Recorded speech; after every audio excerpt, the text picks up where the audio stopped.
Hello, cyberspace. It's me, Angie, and I welcome both you and your ears to an episode of Life, Love, Music, and Space Travel. In case you're wondering who Angie is, I'm Angie, and I'm super stoked to spend some time sharing with y'all some of my experiences and thoughts on living, loving, music, and space travel, or spiritual experiences as I often refer to as space travel. A rather broad spectrum, right?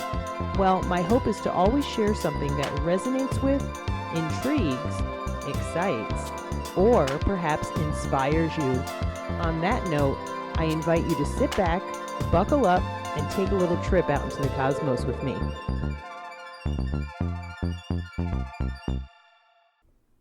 Hello, cyberspace. It's me, Angie, coming to you with episode number 56 of my podcast, Life, Love, Music, and Space Travel. Hey, how is everyone? Reach out to me. Let me know how you're doing. I'm doing pretty good. And this episode, I'm going to talk about boundaries. Boundaries, baby, boundaries. It's been on my mind a lot this last few weeks. It seems to be coming up in conversation more than I ever recall it coming up. And that's sort of how I'm inspired for my podcast episodes. Whatever really is present in my life, I figure that's what I'm going to chit-chat, jabberjaw about. On more than one occasion recently, in different settings with a lot of different people, the topic of boundaries has come up, and it's also come up in my life pretty regularly for me to practice setting them. What a concept. For quite some time, boundaries were not a part of my existence. As I've been thinking about the whole boundary idea, I was taken back to a time long, long ago when I think I was really first introduced to the word boundary. And I'm pretty sure it was during my days of high school basketball. Yep, on the court. I'm pretty sure I recall hearing, set the boundaries, block them out. But it would be years and actually maybe decades before I actually started to become aware that that was a concept and a practice that I could start to implement in my relationships. Holy moly. Boundaries. Yeah, I mean, the time long ago when I could box somebody out, put my arms out. Interestingly enough, I have reflected quite a bit on the beauty for me that was COVID in that time frame. It was a very interesting time where I didn't have to really set boundaries. They were set for me. I personally really enjoyed that 6-foot distance requirement. Don't come into my circle. No more inappropriate hugs. No more having to stand really close to people that I didn't want to stand close to. It was kind of a given, and it was wonderful for me. As I think about it, I am reminded how important boundaries have become for me and how challenging it really is still to this day for me to set them. As I've mentioned, my first experience with boundary setting was in high school basketball. I had some stuff take place much earlier than that where I didn't know anything about boundaries, and it really affected my life. It wouldn't be until, as I've said, many years later that I would begin to relate the concept to my daily relationships. Better late than never is definitely my thought process on that. I've grown so much. I mean, just recently, I had an experience with somebody who we were kind of building just a friendship, platonic. And there were some requests that came up, and I had to say no in this particular situation. It was like a last minute deal. They wanted to get together, and I really couldn't do it. I had work plans, and I kind of needed to stick to it. I live sort of a undisciplined life, and my structure is lacking at times. So I had really committed to working. And so I set that boundary. I was really open and available by phone and that kind of stuff. But I mentioned that I couldn't meet up. And I got some pushback, which was very interesting. And I stood my ground. And it brought up a lot of stuff over the last few years. My outside work life has been an area for me to set boundaries. I'm in the restaurant industry more often than not, as I've mentioned before, and I have a pretty flexible schedule. So what was happening a lot and what has happened a lot in my life is that I would just pick up shifts. The night before, somebody would need a shift covered. I would pick it up the night before. I had a hard time saying no sometimes. I know places have been understaffed and I didn't really have anything going on, so I would say yes. And I found myself becoming kind of exhausted and also rather resentful. But I really didn't have anyone to be resentful at except for myself because, as I have learned over the years, no is a complete sentence. Stating that and saying that just no with no explanation, no backstory, it can be very difficult, which ties into the rest of my journey, I guess. Am I looking to be a people pleaser? Why would I say yes when I really want to say no? Or why would I say no? I mean, blah, blah, blah. I can go into all kinds of things about that. But I really started to set it with work. I need at least a 24-hour advance request if I'm going to pick up a shift. And even if I'm available to a certain extent, I'll stick with my boundary and say no. And it's kind of been life-changing for me. Definitely allowing me to set some plans and stick with them and commit to myself, really putting myself at the top of the list. Before I get too far, just in case you've all forgotten, I am not a doctor, psychologist, counselor, therapist, or any of those things. So I, too, go on to the Google machine, as my friend Alex likes to call it, and I look up a lot of stuff, and it's filled with a plethora of information, specifically regarding boundaries, examples of them. And there are a few different definitions. This one, I'm not sure if it's a definition, but it's explained from something called emotional boundaries, meaning, examples, how to set, and more. And this is from thepleasantmind.com/emotional-boundaries/ in case you want to look it up. Maybe I'll include it in my show notes. But it says emotional boundaries refer to the outer limit that separates your thoughts, feelings, and perceptions from the other person. It sets limits and draws a line that safeguards your personal space and protects your beliefs, values, and self-image. That's kind of a lot of information, but the gist of it is emotional boundaries, setting something that's separating myself, my thoughts, feelings, and perceptions from the other person. For goodness sake, for a long time, setting boundaries was very uncomfortable. I think maybe I possibly tried to set them, but it was really terrible and uncomfortable when I didn't have them.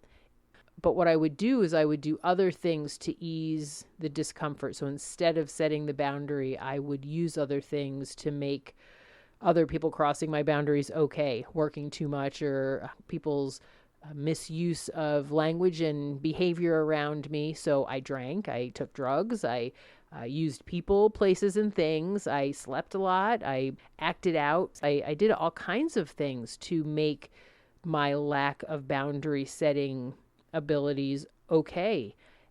Man, oh man, what a different world.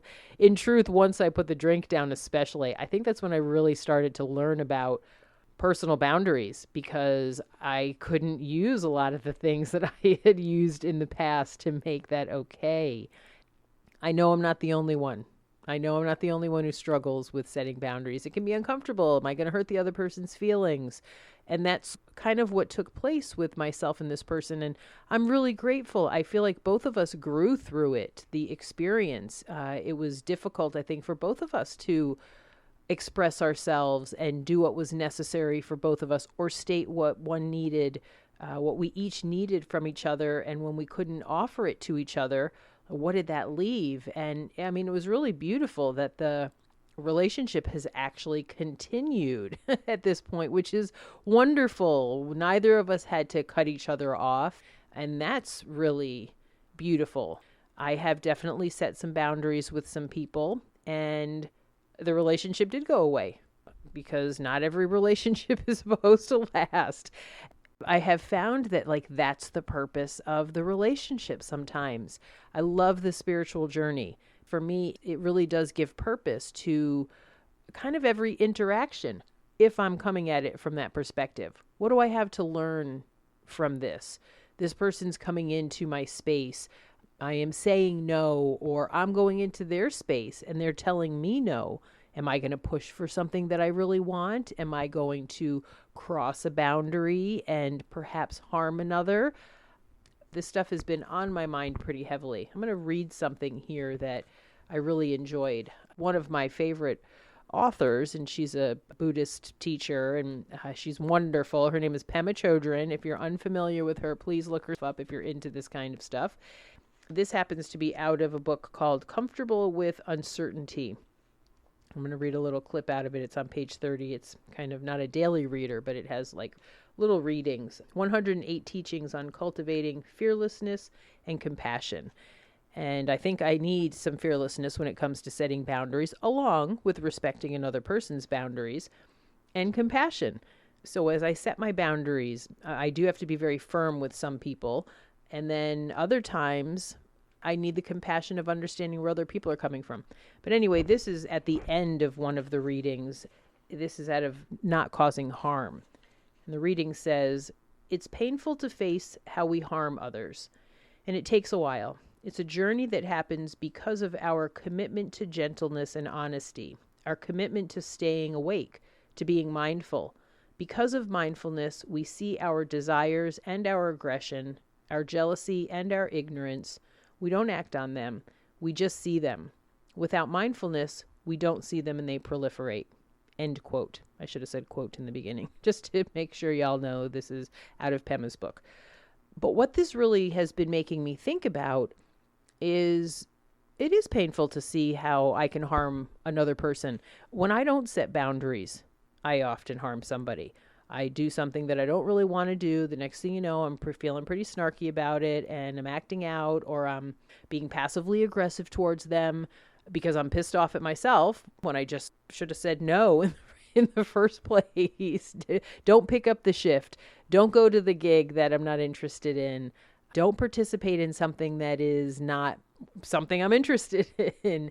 And also understanding that when another person sets a boundary, if I'm not respectful of that, I can harm them. It really does require me being awake, not woke. I've been thinking about that a lot lately too, but awake to my behavior. In an old life, once again, just looking at my part in things, I probably more often than not wanted other people to set the boundaries. I wanted them to do what I wanted them to do, or kind of be a mind reader and know when I didn't want to do something and not ask me or not push it. It wouldn't it be easier if people just understood and did what I wanted them to do so that I didn't have to do the work? That's what I think about that a lot. But that's not the way growth takes place. It's exciting to be on this journey. Somebody brought up, they wanted to talk about boundaries, familial boundaries, when people are not respecting where they're coming from and they just continue to cross the boundary. No, I don't expect people to tiptoe around me or change the way they're living necessarily. I don't drink anymore. I don't do a lot of stuff anymore. And it really would be wonderful to kind of be able to be in certain situations and have the other person be able to just be okay with that. I'm really fine. I'm not going to drink just because you're drinking, and it's not necessarily going to bother me. But I will say I don't really like being around drunk people. It makes me uncomfortable, actually. I have trouble with not really being sure where the other person's coming from, what's their behavior about. All of a sudden, maybe some people, their personality changes, and now I don't really know who I'm dealing with or what I'm going to get.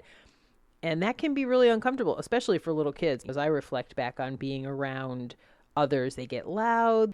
It can seem really funny at times, but some people get angry and the switch gets flipped, and I've seen that. So it sure would be wonderful if I could go other places and not have to deal with that. But that's not the way it is. So instead, I have to make the decision to set the boundary and understand that I don't belong at all places. I don't want to affect how other people are feeling because I'm around. Maybe I make other people uncomfortable.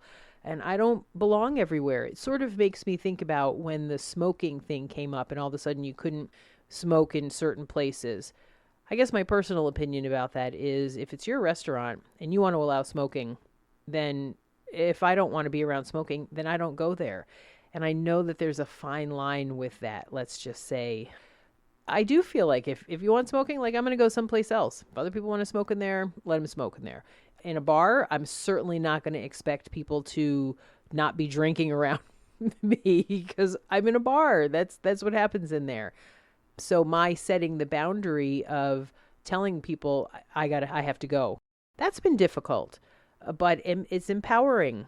Getting on the other side of it, doing the footwork a little bit more often so that it doesn't seem so uncomfortable as we're trying something new. Everything always seems uncomfortable. I have this whole new toolbox that I get to use when I'm willing and able, and sometimes it comes out of desperation that I decide to use my tools in there. But I have gotten better about using them. Sometimes that's my voice. I speak up and I set a boundary. I'm going to read another thing. This is off of the Google machine, but it's a little thing and it says examples of boundaries. A few quotes or comments that you can make to somebody, just examples. I will have to get back to you about that. Somebody asks me to do something, instead of just saying yes or no, I'll have to get back to you on that. Interesting. I'm not qualified for that job. How about that? Oh my goodness. How many people out there who are doing a certain job, and what happens? We become afraid, if I don't do it, what if I lose my job? I mean, fear is generally the driving force behind why we don't set the boundary. Setting the boundary will provide or bring about an opportunity for something to take place that we may not want. And again, on the spiritual path, it puts me in the position of, all right, well, this life really is not about me getting what I want all the time. Maybe it's about me learning something. Anyway, so yeah, I'm not qualified for that job. I respect your opinion, but I have my own opinion as well. And I've used that one recently. I think maybe I said I am allowed to have my own opinion, aren't I?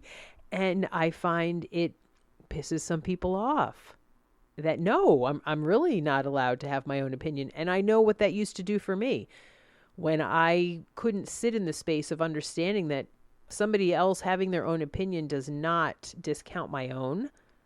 But I think I used to really doubt myself so much that it tapped into my own self-doubt, and you needed to agree with me or believe, and that makes me think a lot about religion. If you don't believe the way I believe, well, maybe it makes you think about your concept of whatever it is. So anyway, like, I feel like that's a really brave place. I respect your opinion, but I have my own opinion as well. Thank you very much. The next one, I need to focus on myself. Oh my goodness. There's one that I think used to make me think I was being so selfish. Like, ugh, how dare you? Who do you think you are to be able to focus on yourself, having to place everybody above and first? I'm not a mom. I'm a dog mom. And I have been a stepmom, and I love I still call her my stepdaughter. Courtney, I love you always. But I'm not a mom. And I think that's very hard for some women to put themselves at the top of the list, right along with everybody else. I need to focus on myself. I need to take a bath, take a shower, take a nap, whatever it is, take a walk, something. And for me, that's just been a lot about getting to a place of understanding I'm worthy. For goodness sake, I am worthy of doing something that I need to do or just want to do. I don't want to do that. I'm going to focus on myself and do this instead. People don't always agree with that, but definitely worth practicing. Another one, oh my goodness, please do not speak to me that way. I've had some people who, they'll raise their voice and I'll say, stop yelling at me. And then they'll get louder. I'm not yelling. But some people say, I won't say any names. If they're listening, they'll know. But it's just the truth. They'll say, I'm passionate. You're yelling at me. There is a difference. And even if it's just my perception, don't get me wrong, please. I've done a lot of yelling. I have done all the things that I don't want people to do to me for the most part, to a certain extent. But to be able to say still today, I am doing things differently, and please do not speak to me that way. Turn around and walk away, or stick around and have a further conversation with the person if that's appropriate. It's wonderful to know that that is an option. I have the right and am entitled to my own feelings. Oh, yes, I do. I appreciate the invite, but I won't be able to make it. Ooh, can't go to the party. Can't go to the wedding. Can't go to the work event. Yeah, I do appreciate being invited, but there are places that I don't go. I don't want to. I like being home with my dog or whatever it is that I'm doing. I do like to go places also. And today, or these days, present days, I'll look at why I'm not going. I didn't go to an event recently. I wasn't really feeling well. I wasn't feeling up to it. And I'm bummed. There's a part of me that's bummed. I would have liked to have gone and participated, but I'm aware that that's okay too. I didn't feel up to the event, so I didn't go. And I think that was really the best decision. It's interesting. This was quite some time ago, and I did talk about it on one of my episodes. Being in the world of recovery, I love live music, and so quite often, obviously, live music is usually in a bar or some sort of an event space where there's lots of drinking going on and other party favors. Not everybody, but a fair amount. And I had a night where it was a band I really wanted to see, but I was not feeling fit. It was a bummer. I wanted to see this band, but I opted to not go. That was a really healthy boundary for myself that came with the understanding that I'm going to get to go see a band again. I'll get to see this particular band again. But I'm really grateful for that awareness within myself to say, you don't belong in this particular place tonight. I could feel it. Not that I was necessarily going to drink or anything like that. Who knows what was going to take place, but I was not feeling fit. That's come from a lot of practice with this. Here's another one. I'll let you know when I have the time. And some people really don't like it. They want it now, and people need what they need now, but that's on them. And for me to be able to say, and that kind of came up with this situation that I had plans. I offered what I could, and I feel like their response was that I wasn't enough for them. And that's okay. I understood that. At least that's the way I perceived it. And I think that's okay as well. There was another, I'm really pulling stuff off of cyberspace here. There was another meme or meme. I'm not exactly sure what the correct pronunciation is of that. That was on Facebook recently. And it said something like, let me see if I can find it. It's from the Facebook page, Tiny Buddha. And it says, letting people be wrong about you or a situation while keeping your peace and focus is the most misunderstood power move you will ever make. And the quote, I believe, is Morgan Richard Olivier. That to me is powerful. It really resonated with me in regards to this situation. I really enjoy this person that this interaction took place with. And so I'm so grateful that I was in a space where I was able to not really personalize all the stuff that was going on around my setting my boundary. Like there was fallout from my stating that I couldn't participate at that time. And yet I'm very aware that my perception of what was going on and their perception of what was going on were kind of two different things. But my not pushing back, not really needing to make myself heard or defend myself. And I did a little bit of that because I'm human, I'm fucking human. But I more than anything, I was able to watch my behavior. That to me is a boundary. I've been watching myself. I set up a personal boundary within that said, don't go out and defend. Let this person be wrong about me or the situation because I was perceiving it a certain way, differently than them, while keeping my peace and focus. It was a huge power move on my part. And I've been kind of swimming in the glory of it to a certain extent for me, because old behavior would be to either defend or to somehow, once again, real old behavior would have been to cancel my plans, kind of jump through hoops and really mess with what I had going on. I didn't do that. I feel good about it. And then to have a further conversation and let them see the situation that they saw, the way they saw it, is absolutely fine. I feel good about my decision. I will let you know when I have the time. And if that works for you, it works for you. If it doesn't, it doesn't. I'll have to get back to you on that. Kind of in the same realm of that.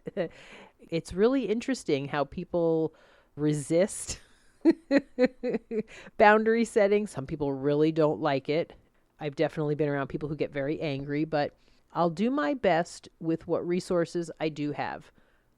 That one I might still be working a little bit on because I'm trying to do my best with the resources that I have.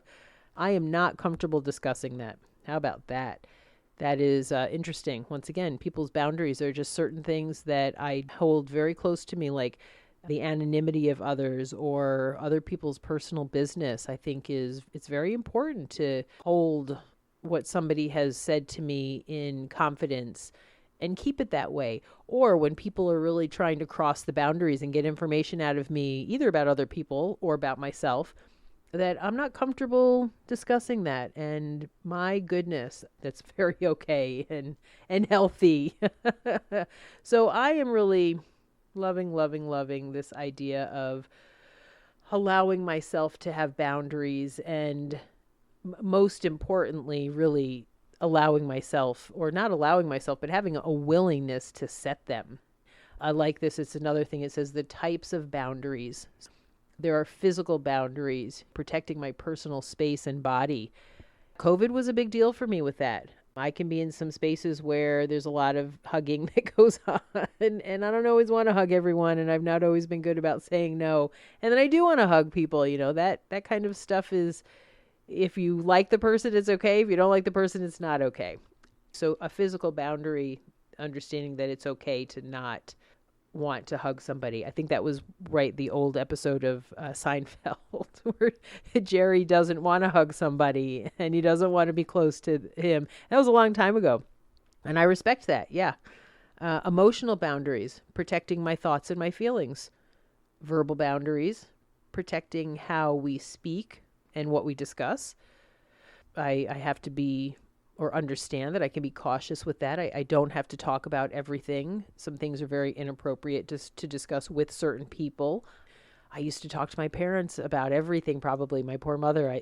I like to think that I've given her a break in that area, and I have other people that I share my stuff with. Time boundaries. I protect how I spend my time.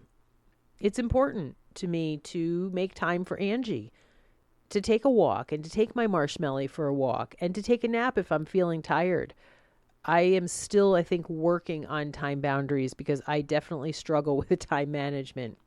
My time is my time, and that was the work thing for me, which was why I've been pretty strict about the 24-hour. I need 24 hours ahead of time. I'll pick up a lot of shifts because I am flexible, and I do have a lot of flexibility in my life, but I need that 24-hour time frame, and if I can't do it, I'm not going to feel guilty. Work boundaries, protecting my limits in the workspace. That's kind of that same thing. Spiritual boundaries, protecting my values and what I believe in. I don't have to discuss my belief system with everybody. Ooh, here's a big one. Financial boundaries. Ooh, protect my finances and assets. And that's been interesting for me. Getting divorced, selling the house.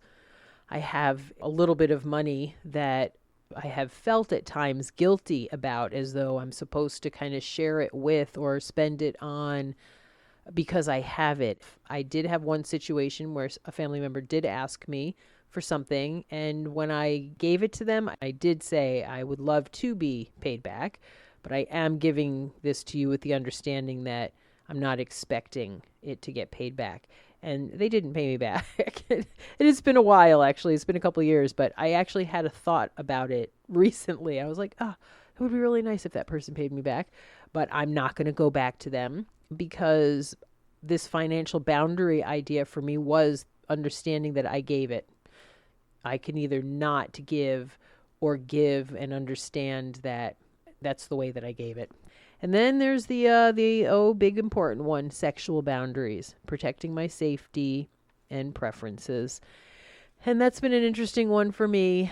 I've definitely struggled in that area. The idea of saying no, having been perpetrated upon at times in my life.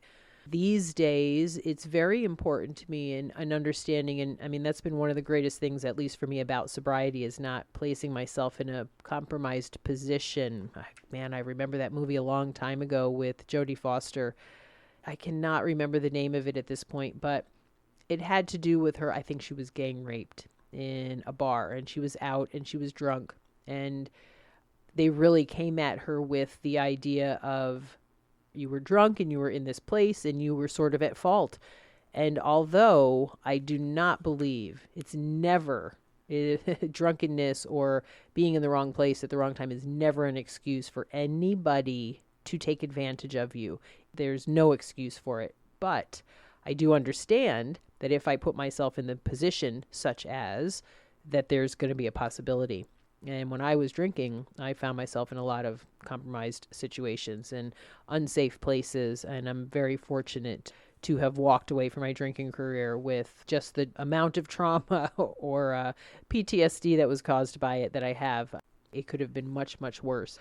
Now, even at this point, being a sober woman, a single woman now, and the whole sexual world is very far from my life at this point. Remember, I'm living with mom and dad, and I have not been out into the dating world whatsoever.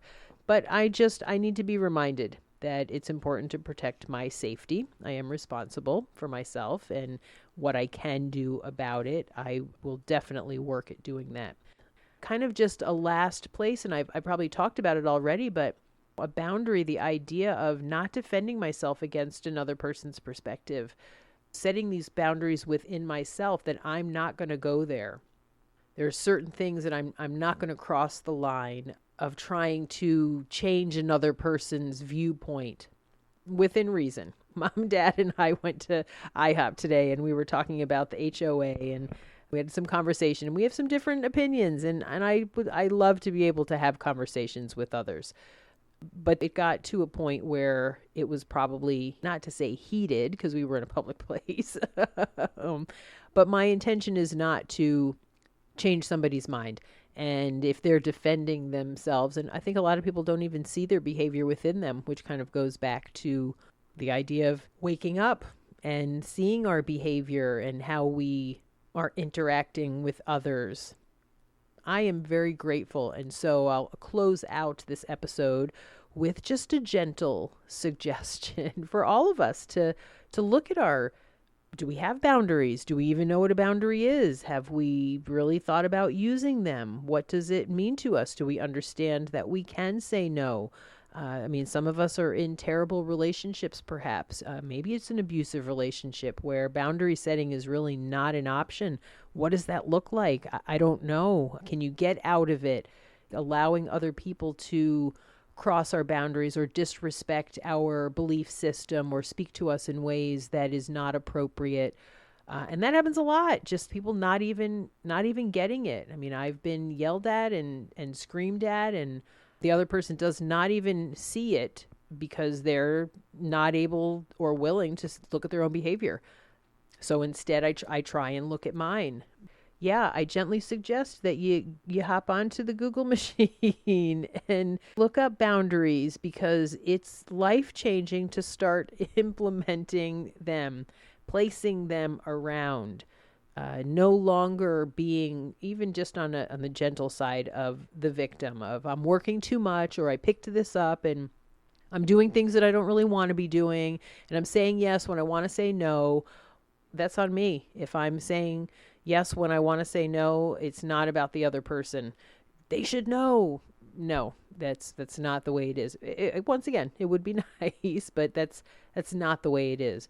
So instead, I begin to empower myself by doing what will really be uncomfortable to set them for the first time. It is unbearable. Is it okay to set a boundary with family members or friends?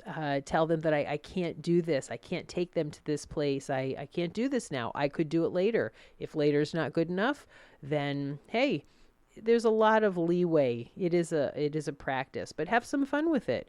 See how it changes your daily life. See if it provides you with some freedom. And perhaps one of the most beautiful things is an ebbing of resentment.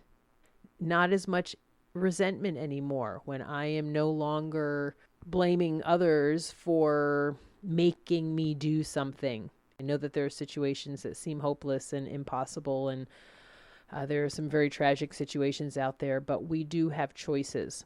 And it really is a wonderful thing to understand that I have the choice to set a boundary. This last little thing, I think it's out of Wikipedia actually, because it calls personal boundaries a life skill. As you become more aware and gain more self-confidence as you set personal boundaries, you can adjust the course of your relationships. And that's quote, end quote. It's really amazing, in my personal experience, what has happened as I've started to set boundaries. Some relationships end, and there's sadness to that. It's just a part of the earthly experience, feeling all the stuff. I'm experiencing life and all of its stuff, the good stuff, the not so good stuff, the happiness, the not so happy stuff.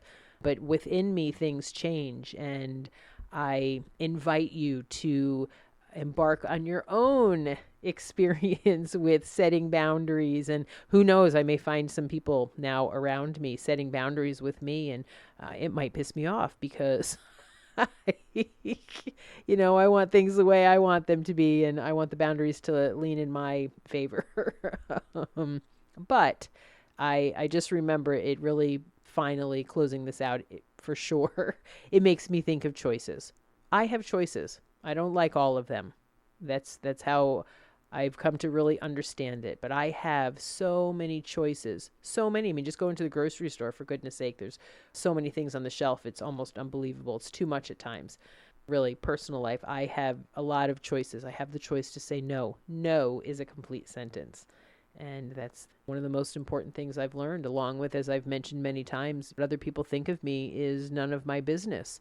How they perceive a situation is none of my business. If I say I can't do something, or I can do it at this time and it doesn't work for them, then if I'm willing to deal with the consequences, because there are consequences, I'm really open to what the stream of life has to provide me with, rather than living a life of doing what I don't want to do and missing out on the full-on earthly experience. Anywho, it's time for me to set a time boundary. And as always, I thank you for listening. I thank everybody for listening. I see I've got some people listening in France, and it's really wonderful. I'm so grateful for everyone who has listened. Now, please find me. Go to my website, www.lifelovemusic.com, and click on the little microphone and leave me a message and let me know that you're out there. Share with me your experience on setting boundaries. I have an Instagram page also, Life, Love, Music, and Space Travel. There's a couple underscores there. You should be able to find me. Let me know what boundary setting is like for you. I love to have some people reaching out, and I want to do some giveaway stuff. I come upon some cool music stuff. I come upon a lot of cool stuff, so I'd love to start doing some giveaway stuff, but find me. You can always send me an email if you'd like. I'd prefer something that's not spammy or a business stuff, unless, of course, you're a sponsor out there. I'd love to get a sponsor. I'm going to go to bed tonight and use my Headspace app, and I might watch something on nugs.net because I love live music. I'm going to watch a new show on Netflix that somebody just told me about. So there's all kinds of things that I'd be willing to mention. For sure, I'd love a sponsor. Yeah, there's my business plug. Thanks for listening, and enjoy the rest of whatever is on your plate after you listen to this episode. Over and out for now. Bye. So we've reached the end of today's episode. Thanks so very much for listening. It's now time to reconnect to planet Earth and all that comes with living on the blue ball. I'd love to hear your ideas for future episode topics, along with any and all positive and or constructive feedback. Please feel free to contact me at ashysbadass@gmail.com. Thanks again for spending some time with me and allowing me to share myself with you. Until next time, please be gentle with yourselves, be kind to animals, and do all you can to allow your authentic selves to shine brightly.